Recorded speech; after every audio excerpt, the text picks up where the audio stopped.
น้องซื้อนางสุวรรณพรศรีสะอาดมื้อนี้เราจะมาแกะบทฝึกหัดข้อที่3ซึ่งคำถามมีอยู่ว่าจงคิดไล่ดวงแนวพ้องเงาหุบจวยพ้องเลยโลกที่ถือตาเวนเยืองใสหูบาเส้นผาใจกลางพ้อง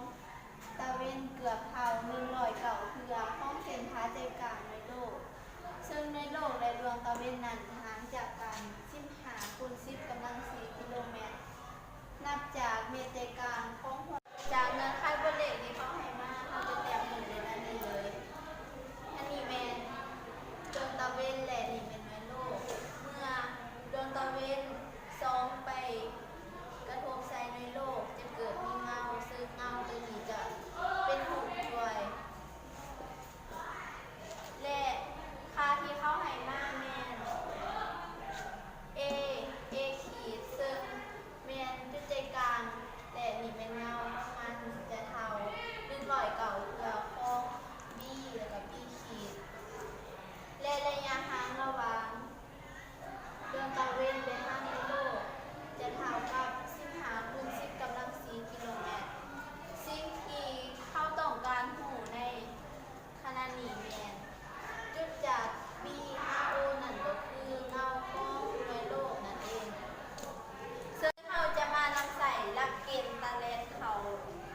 ในสูตรนี้เลยซึ่งหลักเกณฑ์ตาเลดแมนอัตราส่วนหูใหญ่ส่วนให้อัตราส่วนหูน้อยเราจะได้สูตรดังนี้เลย A ขีดส่วนให้ AO เท่า B ขีดส่วนให้ BO และเราต้องการสอบ BO เราจะทอดสูตรได้ดังนี้ BO เท่ากับ AO คูณให้ B ขีดส่วน A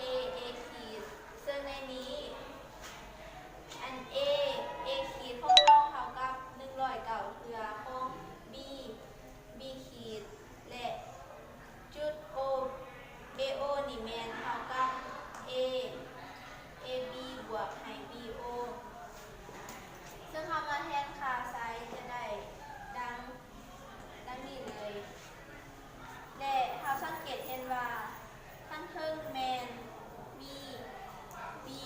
B ขีดและทั้งลุมกับมี B ขีดเราจะคัดกันออกเลยจะเลือกสูตรดังนี้100กับเพื่อ BO เท่ากับ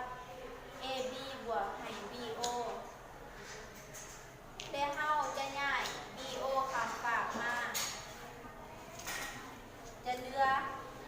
108เพื่อ BO เท่ากับ AB และเราย้าย108เพื่อข้ามฝากไปจะได้ AB ส่วนให้108เพื่อและเรามาแทนค่าไซส์ได้15 คูณ 10 กำลัง 4 ส่วนให้108เพื่อจะได้0.13 คูณ 10 กำลัง 4ดังนั้น